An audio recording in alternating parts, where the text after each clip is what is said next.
There is a particular weight that settles into the mind sometime after 60. Not the weight of forgetting, though that comes too, but something more subtle, more insidious.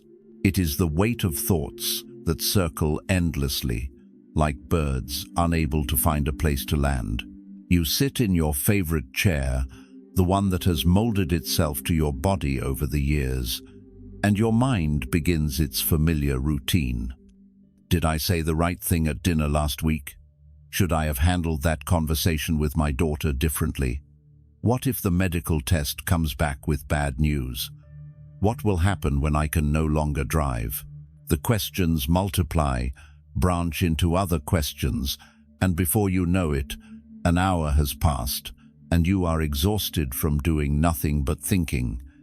This is overthinking, and it is perhaps the most common form of suffering among older adults.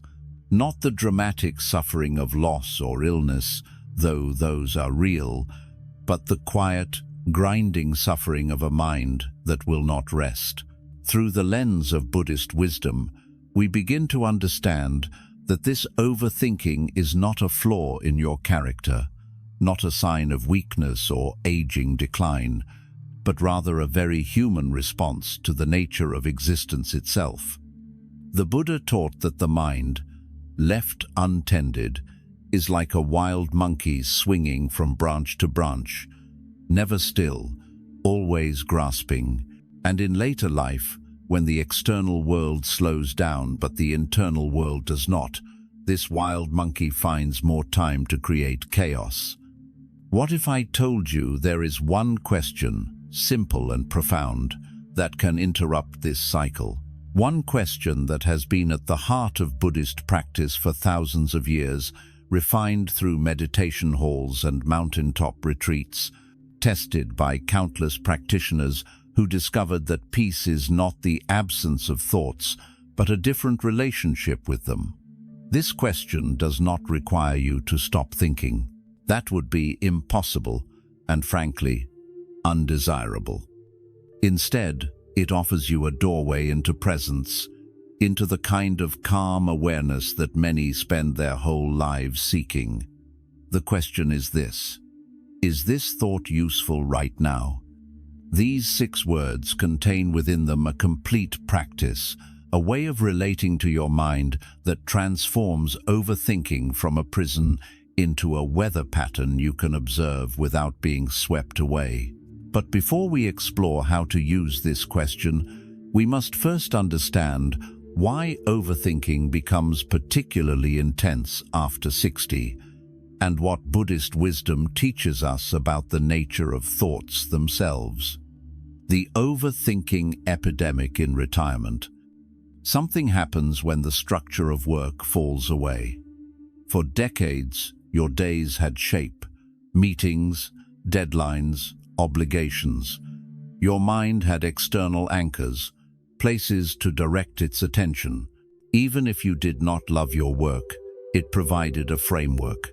Then retirement comes, or the children leave, or you find yourself with more time than you have had since childhood, and suddenly the mind that was trained to analyze and plan and solve problems finds itself without clear problems to solve. So it begins creating them. It replays conversations from 20 years ago. It worries about scenarios that may never occur. It becomes a problem-solving machine, running on empty, generating questions that have no answers, simply because that is what it knows how to do. Research on cognitive aging reveals something fascinating. While processing speed and certain types of memory do decline with age, the default mode network of the brain, the system responsible for self-referential thinking and mind-wandering, often becomes more active in older adults. This network, which lights up when we are not focused on external tasks, is the very machinery of overthinking. Neuroscientists have discovered that in chronic overthinkers, particularly those in later life, this default network shows hyperactivity. The brain, in essence, becomes too good at generating internal narratives. Where a younger person might be distracted by external stimuli, the older mind has honed the skill of sustained attention. Unfortunately, it sometimes directs that attention inward in unproductive ways. The frontal lobes, which help regulate and filter thoughts, show reduced efficiency with age. This means that thoughts arise with the same frequency, perhaps even greater frequency, but the brain's natural filtering system, the one that usually dismisses irrelevant thoughts before they gain traction, works less effectively. But here is where modern neuroscience and ancient Buddhist wisdom converge beautifully. While neuroscience describes the mechanism, Buddhism offers the remedy. Because the Buddha understood something fundamental about the mind over 2,500 years ago that we are only now confirming through brain imaging. Thoughts are not facts, they are events. They arise, they persist for a time, and they pass away. The suffering comes not from the thoughts themselves, but from our relationship with them. Buddhist view: thoughts are weather, not truth. In meditation halls across traditions, teachers offer the same metaphor. Thoughts are like weather patterns moving across the vast sky of awareness. Some days bring storms, other days bring gentle rain, and some days the sky is clear. But the sky itself, that open space of awareness, is never damaged by the weather. It simply witnesses what passes through. This is not just poetic language. It is pointing to a direct experience you can have of your own mind. Right now, as you listen to these words, thoughts are arising. Perhaps a thought about dinner, or a memory, or a judgment about this very teaching. Notice that you can observe these thoughts. There is a part of you, a witnessing awareness, that stands apart from the content of thinking. The Buddha called this witnessing awareness samasati, or right mindfulness. It is the quality of mind that knows what is happening as it is happening without getting lost in it. When you are lost in thought, you are the weather. You are the storm, tossed about by winds of worry and rain of rumination. But when mindfulness arises, you become the sky. You can watch the storm without being the storm. This shift in perspective is not philosophical theory. It is a trainable capacity of the human mind, and it becomes especially important in later life when the volume of thoughts can feel overwhelming. Consider what happens when you fully believe your thoughts. If your mind says, "I am a burden to my children," and you believe this thought without question, it shapes your behavior. You might withdraw, become defensive, or feel deep shame. But if you can recognize this as simply a thought, as one weather pattern moving through awareness, you gain space. The thought may still be uncomfortable, but it no longer controls you. The Dhammapada, one of the earliest Buddhist texts, opens with these words: "All that we are is the result of what we have thought. The mind is everything. What we think, we become." This is often misunderstood as saying that positive thinking creates positive reality. But the deeper meaning is this: we become identified with our thoughts. We mistake the weather for the sky. In Zen practice, there is a teaching method called shikantaza, or just sitting. Students sit in meditation without trying to achieve any particular state, without trying to stop thoughts or cultivate special experiences. They simply sit and observe whatever arises. When a thought comes, they note it. When it passes, they note that too. This practice trains the mind to see thoughts as temporary phenomena, not good or bad, not true or false, just arising and passing. For the overthinker, especially one who has spent decades believing that more analysis equals more understanding, This is revolutionary. You do not need to figure out why you are thinking what you are thinking. You do not need to solve the thought problem. You simply need to see it as a thought. The Vietnamese Zen master Thich Nhat Hanh taught a simple practice. When a thought arises, you silently say, breathing in, I know this is just a thought. Breathing out, I let it go. This practice acknowledges the thought without grasping it. It is like watching a leaf float down a stream. You can see it clearly, but you do not reach out and hold it. You let it continue on its way. The question, is this thought useful right now? Now we arrive at the heart of the practice.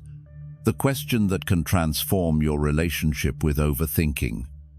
Is this thought useful right now? Not is this thought true? Not is this thought justified? But is it useful right now, in this moment? This question is a precision tool. It cuts through the endless cycles of rumination by introducing a criterion that the mind can work with. Because the overthinker's mind loves criteria. It loves questions that have answers. And this question has a clear answer. Let us say you are lying in bed at night, and your mind begins replaying an argument you had with your spouse 15 years ago. The memory is vivid. You can feel the old anger, the hurt. Your mind rehearses what you should have said, builds its case, justifies its position. Then the question arises, is this thought useful right now? Right now, you are safe in bed. The argument is long resolved. Your spouse is sleeping beside you, or perhaps has passed away years ago. This thought, however emotionally charged, serves no purpose in this moment. It is not preparing you for anything. It is not solving anything. It is simply replaying old pain. When you recognize this, something shifts. The thought loses its grip, not because you have suppressed it or judged it as bad, but because you have seen clearly that it is not serving you. The beauty of this question is that it does not require you to stop thinking. It requires you to discern. Some thoughts are useful. If you are planning tomorrow's doctor appointment, that is useful thinking. If you are reflecting on a conversation to understand it better, that can be useful. But if you are spinning in circles, asking the same questions with no new information, rehearsing scenarios that will never occur, worrying about things beyond your control, these thoughts are not useful. The distinction matters. Buddhism teaches that wisdom arises from discernment, from the ability to see clearly what is wholesome and what is unwholesome, what leads to suffering and what leads to freedom. This question trains that discernment. It becomes a gatekeeper for your attention. Over time, as you practice asking this question, you begin to notice patterns. You realize that 90% of your overthinking falls into predictable categories: replaying the past with regret, rehearsing the future with anxiety, judging yourself for not being different than you are, comparing yourself to others or to your younger self, worrying about things you cannot control. Each of these thought patterns can be interrupted with the question, is this thought useful right now? And when the answer is no, you have a choice. You can return your attention to the present moment, to your breath, to the sensations in your body, to the sounds around you. You can return to the sky and let the weather pass. Practice labeling thoughts. The question alone is powerful, but it becomes even more effective when combined with a second practice that has been central to Buddhist meditation for millennia: the practice of labeling thoughts. When a thought arises, instead of following it or pushing it away, you simply note what kind of thought it is. This technique, sometimes called noting or mental noting, was refined by the Burmese meditation master Mahasi Sayadaw and has been validated by modern neuroscience. Research by UCLA neuroscientist Matthew Lieberman has shown that the simple act of labeling an emotion or thought reduces activity in the amygdala, the brain's fear and emotion center, and increases activity in the prefrontal cortex, the region associated with awareness and regulation. In other words, when you name a thought, you create distance from it. You activate the observing mind rather than the reacting mind. Here is how this works in practice. You are sitting quietly, perhaps with a cup of tea, and a thought arises. I should have been more successful by now.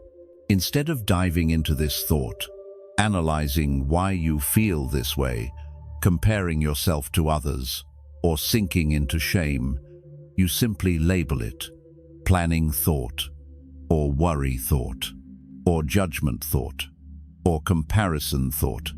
The label does not matter as much as the act of labeling, because in that moment of naming, you have stepped back. You are no longer inside the thought, you are observing it. Then you ask the question, is this thought useful right now? If the answer is no, you let it go and return to the present. If a new thought arises 30 seconds later, you repeat the process. Label, question, release, return. This might sound tedious, but it is profoundly liberating. Because what you discover over time is that thoughts are repetitive. The same worries circle back again and again. The same judgments arise with predictable regularity. But when you see this pattern clearly, when you recognize that your mind is playing the same handful of records on repeat, the thoughts lose their power. There is a traditional Buddhist categorization of thoughts that can be helpful. Thoughts about the past, which often involve regret, nostalgia, or replaying old experiences. Thoughts about the future, which often involve anxiety, planning, or fantasy. Thoughts about the present moment, which are usually sensory or immediate. When you label a thought as past, future, or present, you immediately gain clarity about whether it is useful. Present moment thoughts tend to be useful because they orient you to what is actually happening. Past and future thoughts are only useful if they serve a clear purpose in the present. Otherwise, they are weather. Some practitioners use even simpler labels. Thinking, just noting, thinking, whenever a thought arises. This extremely simple practice, taught by many meditation teachers, has a remarkable effect. It breaks the trance of believing your thoughts. It reminds you, again and again, that thoughts are just mental events, no more solid than sounds or sensations. Return to breath, body, present.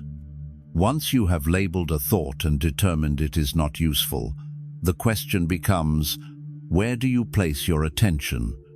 Because the mind needs an anchor. It needs something to rest on. In Buddhist meditation, the most common anchor is the breath. Not because breathing is special or mystical, but because it is always happening.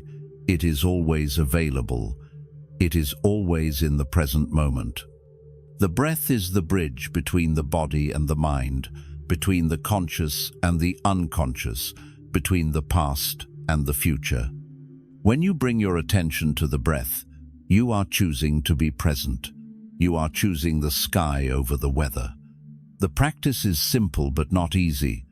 You notice the sensation of breathing, the coolness of air entering your nostrils, the expansion of your belly or chest, the pause between breaths, the warmth of air leaving your body.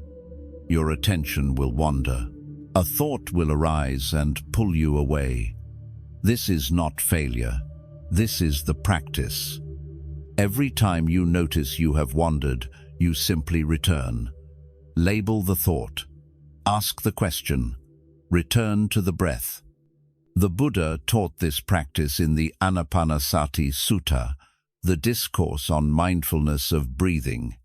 He said, breathing in long, one knows one is breathing in long.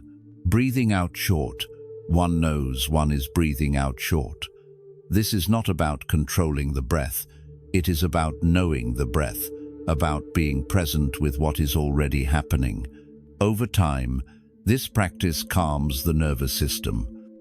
Deep, conscious breathing activates the parasympathetic nervous system, the rest and digest response, which counteracts the stress response that overthinking triggers. But the breath is not the only anchor. The body offers an entire landscape of present moment experience. You can bring attention to the sensations in your hands, the feeling of clothing against your skin, the pressure of your body against the chair, the temperature of the air. Any physical sensation can serve as an anchor to the present moment. In Zen practice, students sometimes practice walking meditation, feeling each step, each shift of weight, each contact between foot and ground. The body is always here, always now. When you are lost in thought, you are literally not present. You might be sitting in your living room, but your mind is replaying yesterday or rehearsing tomorrow. Your body is here, but your awareness is scattered across time. By returning attention to breath and body, you gather yourself, you come home, and from this place of presence, life becomes simpler, not necessarily easier, but simpler. Because you are only dealing with what is actually here, not with the endless proliferation of what might be or what was. Why older minds overthink differently? The unique challenges of overthinking after 60 deserve special attention because they are not simply a continuation of lifelong patterns.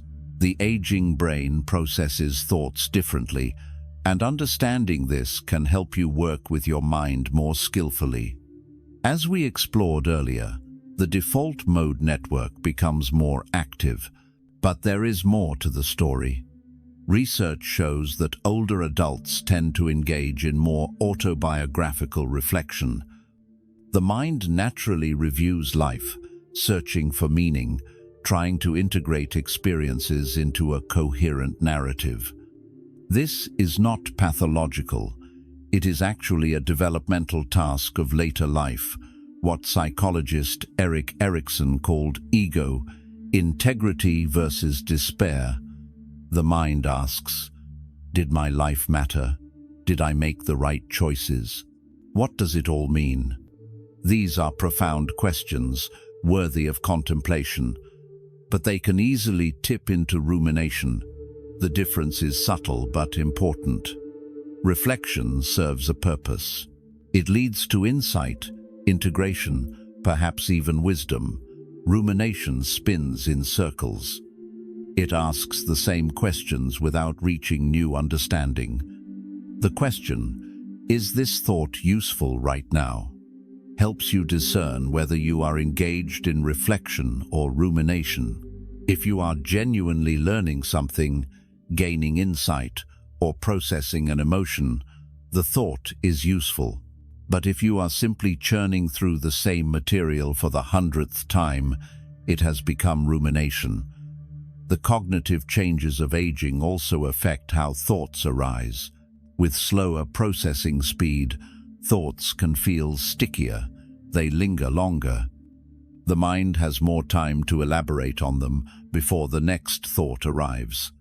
This can intensify overthinking, making it feel like thoughts have more weight, more substance. But Buddhist wisdom teaches us that the weight we feel is not the thought itself. It is our relationship to the thought. It is the clinging. The Pali word for clinging is upadana, and it is one of the core concepts in understanding suffering. We cling to pleasant experiences, wanting them to continue. We push away unpleasant experiences, wanting them to end. and we ignore neutral experiences, lost in distraction. All three responses create suffering. The alternative is equanimity, the capacity to let experiences arise and pass without clinging or aversion. When you practice asking, "Is this thought useful right now?" you are training equanimity. You are learning to meet thoughts with neither grasping nor pushing away, but with clear seeing, with discernment. This is especially important for older adults who may have lifelong patterns of overthinking deeply ingrained. The good news is that neuroplasticity, the brain's ability to form new connections, continues throughout life. While it may be slower in older age, it is still very much present. Every time you interrupt an old pattern and choose a new response, you are literally rewiring your brain. Meditation studies with older adults have shown remarkable results. Regular practice reduces activity in the default mode network. It strengthens connections between the prefrontal cortex and other brain regions involved in attention and emotion regulation. It even increases gray matter density in certain areas. You are not too old to change. You are not too set in your ways. The brain you have today is capable of learning new patterns, including the pattern of not overthinking.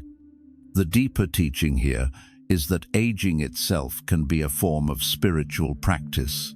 As external concerns fall away, as the ego's ambitions quiet, there is an opportunity to turn inward, not with anxiety, but with curiosity, to finally ask the questions that matter, not the spinning questions of overthinking, but the deep questions of meaning and presence.